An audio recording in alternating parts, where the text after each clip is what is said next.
नमस्कार दोस्तों, स्वागत है आपका हमारे official YouTube channel GS by Neeraj sir में। कैसे हैं आप सब? मैं उम्मीद करता हूं स्वस्थ होंगे, मस्त होंगे, अपनी तैयारी में व्यस्त होंगे। बट आज की जो क्लास है TGT PGT कला से संबंधित है। नई शिक्षक भर्ती आ चुकी है, आप जानते हैं। हमारा लक्ष्य है 148 फतेह करना। अब 148 में कैसे फतेह पाएंगे, इसके लिए आपको मेहनत करना होगा बेटा, रणनीति पे काम करना होगा। रणनीति ये है कि आपको पर डे 20 क्वेश्चंस मेंटेन करते हुए आगे बढ़ना है। ये मान के चलना है कि 60 दिन बाद आपका पेपर है, उसमें कोई डाउट नहीं है। तो 60 से 70 दिन में आप कैसे पूरा मेंटेन कर पाएंगे, कैसे आप प्रीवियस ईयर पढ़ेंगे, कैसे आप मॉडल पेपर सॉल्व करेंगे, कैसे आप टेस्ट पेपर सॉल्व करेंगे, कैसे आप प्रैक्टिस पेपर सॉल्व करेंगे, ये सब आपको रणनीति के थ्रू ही काम करना होगा। कितने घंटे आपको पढ़ना चाहिए जिससे आपका सिलेक्शन हो पाए। तो इन सभी टॉपिक्स को आपको सदैव दिमाग में लेकर के चलना है। कैसे काम होगा तब जाके फाइनली सिलेक्शन हो पाएगा। तो पहला टॉपिक ये है कि हमें कैसे टेस्ट पेपर कंप्लीट करना है। टेस्ट पेपर 20वां है, इससे पहले 19 टेस्ट पेपर हो चुके हैं। प्रत्येक में 20 क्वेश्चंस हैं। एक महीने में इस टाइप से लगभग आपके 600 क्वेश्चंस कंप्लीट होंगे। 3 महीने में 1800 क्वेश्चंस यहाँ से कंप्लीट हो जाएंगे। साथ ही हम लोग जो है प्रैक्टिस सेट भी कर रहे हैं। मॉडल पेपर भी बहुत जल्दी स्टार्ट हो जाएगा। प्रीवियस ईयर पेपर चल ही रहा है। तो इन सभी को जब साथ में आप लेकर के चलेंगे तब मज़ा आएगा और निश्चित रूप से आप एक सीट अपनी कवर कर पाएंगे। लेकिन उसके लिए आपको मेहनत करना पड़ेगा। 6 से 7 घंटे आपको पढ़ाई करनी पड़ेगी ईमानदारी के साथ। उसमें कोई डाउट नहीं होना चाहिए कि हम ऐसा नहीं कर पाएंगे। ठीक है। टेस्ट पेपर 20 में भी 20 क्वेश्चंस लिए गए हैं। सभी के सभी प्रश्न महत्वपूर्ण हैं। मैं उम्मीद करता हूं आप लोग पेन पेपर उठा के बैठ गए होंगे, नोट डाउन कर रहे होंगे।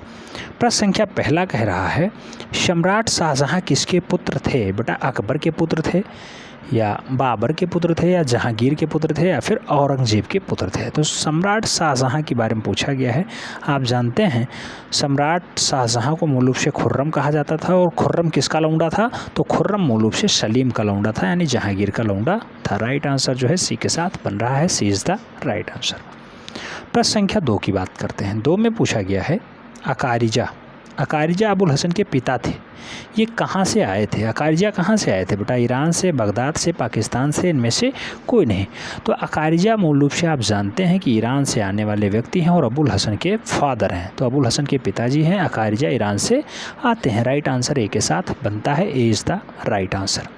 नेक्स्ट प्रश्न संख्या 3 की बात करते हैं। बहुत महत्वपूर्ण क्वेश्चन आ गया बेटा। साइफा बानो, नादिरा बानो और रुकैम बानो ये प्रमुख महिला चित्रकार हैं, किसके दरबार में रहा करती थी? तो बड़ा मुगल काल का डाटा पूछा जा रहा है। साइफा बानो, नादिरा बानो और रुकैम बानो मूल रूप से महिला चितेरी थी। किसके दरबार की? अकबर की, जहांगीर की, हुमायूं की, या फिर शाहजहां की? तो मुगल काल में जिसके दौरान चित्रकला अपने स्वर्ण काल में पहुँचती है, उसी के दरबार में साइफा बानो, नादिरा बानो और रुकैम बानो रहा करती थी। मूल रूप से जहांगीर राइट आंसर बनेंगे, यानी B is the right answer बन रहा है।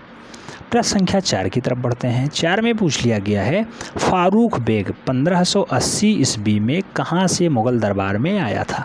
फारूक बेग 1580 में कहाँ से मुग़ल बादशाह के दरबार में आता है? काबुल से आता है, ईरान से आता है, लाहौर से आता है, या फिर बगदाद से आता है? राइट आंसर किसके साथ जाएगा?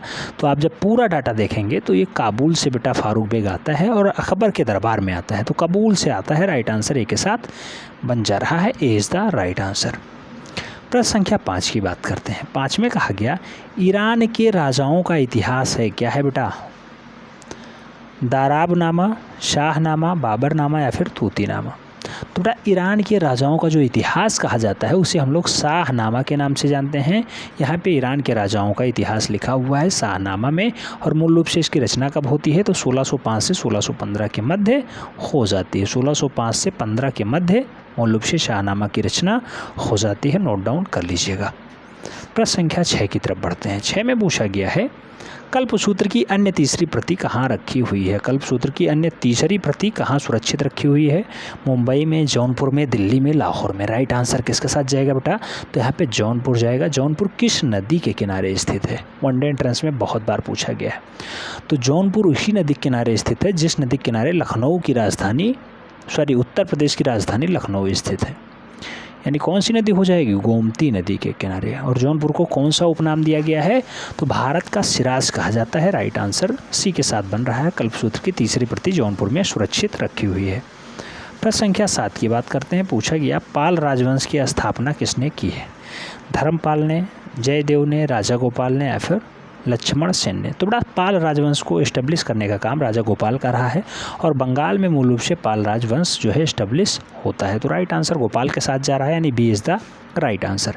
प्रश्न संख्या 8 की तरफ बढ़ते हैं। 8 में पूछा गया गंगा के किनारे भागलपुर में विक्रमशिला महाविद्यालय किसने बनवाया? तो गंगा के किनारे भागलपुर में विक्रमशिला विश्वविद्यालय पाल वंश के शासक बनवाते हैं, कुमारगुप्त बनवाते हैं कि धर्मपाल बनवाते हैं या चंद्रगुप्त बनवाते हैं या फिर गोपाल बनवाते हैं? तो गंगा के किनारे भागलपुर में विक्रमशिला महाविद्यालय मूल रूप से आप जानते हैं धर्मपाल ने बनवाया है। राइट आंसर सी के साथ बन रहा है, सी इज़ द राइट आंसर। प्रश्न संख्या 10 की तरफ बढ़ते हैं। 10 में पूछ लिया गया जैन संतों के सिद्ध निवास स्थान, जैन संतों का सिद्ध निवास स्थान किसे कहा जाता है बेटा? सित्तनवासल की गुफा को कहा जाता है। इसकी खोज किसने की है? दूरबील साहब ने, जॉन स्मिथ ने, डॉक्टर इम्पे ने या फिर सिल्वेराड ने? तो जैन संतों के सिद्धों का निवास स्थान मूल रूप से क्या कहलाता है बेटा? मूल रूप से सित्तनवासल कहलाता है। इसके खोजकर्ता दूरबील साहब है, यानी श्री दूरबील जी इसको खोजते हैं। राइट आंसर ए के साथ बन जाता है, A is the right answer. प्रश्न संख्या 10 की बात करते हैं। 10 में पूछ लिया गया बृहद संहिता, बृहद संहिता, लघु जातक, बृहद जातक, पंच सिद्धांतिका के लेखक कौन है? तो बृहद संहिता, लघु जातक, बृहद जातक, पंच सिद्धांतिका के लेखक कौन है बेटा? कालिदास, वात्स्यायन, भद्रबाहु या फिर बराह मिहिर? तो बृहद संहिता, लघु जातक, बृहद जातक, लघु सिद्धांतिका, इन सब के लेखक जो हैं वो बराह मिहिर जी हैं। हमने जो है इसे रिवीजन में भी करवाया है। राइट आंसर डी के साथ बन रहा है। डाटा इंपॉर्टेंट है, चारों पुस्तकों के नाम याद रखने हैं। बृहद संहिता, लघु जातक, बृहद जातक, पंच सिद्धांतिका मूल रूप से किसकी रचना है? तो बराह मिहिर की रचना है। राइट आंसर डी के साथ बैठ रहा है। प्रश्न संख्या 11 की तरफ बढ़ते हैं। पूछा गया इंदिरा गांधी राष्ट्रीय मानव संग्रहालय कहाँ स्थित है? इंदिरा गांधी राष्ट्रीय मानव संग्रहालय कहाँ स्थित है? दिल्ली में, भोपाल में, चेन्नई में, कोलकाता में? राइट आंसर किसके साथ जाएगा बेटा? तो इंदिरा गांधी राष्ट्रीय मानव संग्रहालय की अगर बात होगी तो भोपाल में ही स्थित है, जहाँ भारत भवन स्थित है। भारत भवन स्थित है, भारत भवन जहाँ स्थित है वहीं इंदिरा गांधी राष्ट्रीय मानव संग्रहालय भी स्थित है। तो राइट आंसर भोपाल बन रहा है, Bhopal is the right answer. प्रश्न संख्या 12 की तरफ बढ़ते हैं। पूछ लिया गया भीमसेन जोशी को भारत रत्न कब मिला? भीमसेन जोशी जी को भारत रत्न किस सन में मिलता है? 2001, 2009, 2007, 2008? तो बड़ा भीमसेन जोशी को 2008 में भारत रत्न से सम्मानित किया जाता है, नवाजा जाता है। तो सन 2008 होता है। राइट आंसर जो है डी के साथ बैठ रहा है, D is the right answer. प्रश्न संख्या 13 की बात करते हैं। पूछ लिया गया पंचमढ़ी के ज़्यादातर चित्र किस रंग के बनाए गए हैं? पंचमढ़ी के ज़्यादातर जो चित्रण हैं वो कौन से रंग से बने हुए हैं? काला, सफ़ेद, लाल या फिर इनमें से कोई नहीं?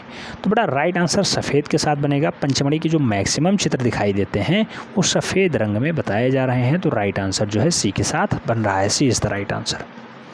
प्रश्न संख्या 14 की तरफ बढ़ते हैं। 14 में पूछ लिया गया वन देवी का सुंदर चित्र कहाँ प्राप्त होता है? वन देवी का सुंदर चित्र कहाँ है? भीमबेटका, बांदा, होशंगाबाद, पंचमढ़ी? ये राइट आंसर किसके साथ जा रहा है बेटा?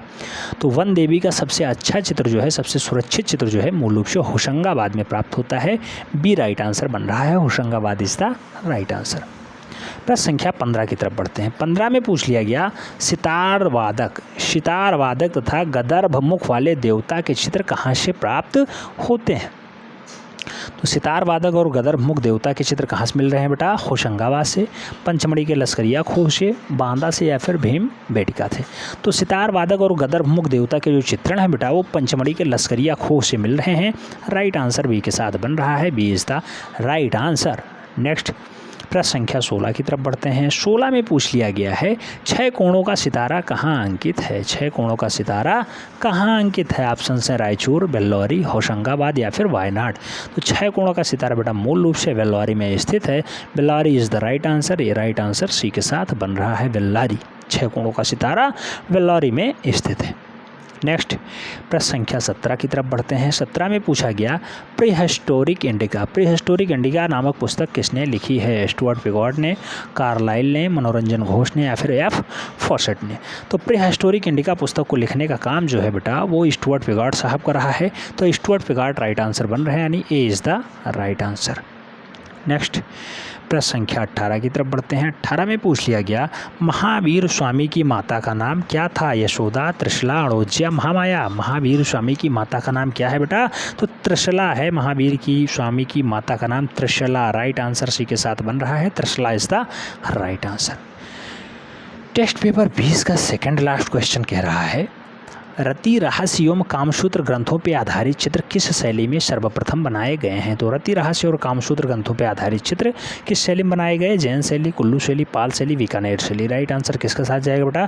तो रति रहस्य के जो चित्र हैं वो जैन शैली में बनाए गए हैं। राइट आंसर ए के साथ बन रहा है, जैन शैली is the right answer. Test paper 20 का 20वां क्वेश्चन कह रहा है, अजंता में कुल कितनी चैत्य गुफाएं हैं? बेटा चैत्य होता है पूजा स्थल और विहार होता है रहने का स्थान। बौद्ध भिक्षु जहाँ रहते हैं वहाँ विहार कहलाता है, जहाँ पूजा करते हैं उसे चैत्य कहते हैं। तो चैत्य गुफाएं कितनी हैं? 9, 10, 19, 26 और 30, या फिर 9, 10, 16, 17, 1, 2, या फिर 9, 11, 19, 26, 30, या फिर 2, 10, 9, 19, 26। तो बेटा चैत्य गुफाओं की संख्या है 5, ये याद रखना है। और 5 में कौन कौन सी आती हैं? तो 9, 10, 19, 26, 30। 9, 10, 19, 26, 30 मूल रूप से चैत्य गुफाएं हैं। बाकी जो हैं 25 गुफाएं वो बौद्ध गुफाएं हैं, यानी विहार गुफाएं हैं। विहार मतलब होता है रहने का स्थान, चैत्य मतलब होता है पूजा का स्थल। तो बौद्ध भिक्षु 25 गुफाओं में रहते थे और 5 गुफाओं में पूजा वाला काम करते थे। कुल मिला के अजंता में 30 गुफाएं पाई जाती हैं। आप जानते हैं अजंता महाराष्ट्र के औरंगाबाद वाला बेल्ट होता है। तो कुल मिलाकर के 5 गुफाएं चैत्य हैं, 9, 10, 19, 26 और 30। किस में चित्र मिलते हैं? तो ये भी आपको याद रखना है, 1, 2, 9, 10, 16, 17। 1, 2, 9, 10, 16 और 17 नंबर की गुफाओं में चित्र मिलता है। 17 नंबर की गुफा को चित्रशाला भी कहा जाता है इसीलिए। तो कुल मिला के टेस्ट पेपर 20 आपका कैसा रहा कमेंट के माध्यम से ज़रूर बताना है। चैनल पे नए हैं तो चैनल को सब्सक्राइब कर लें, बेल आइकन प्रेस कर लें, जिससे कि नोटिफिकेशन आपको टाइम से मिले और आप चैनल का भरपूर लाभ टाइम से ले सकें।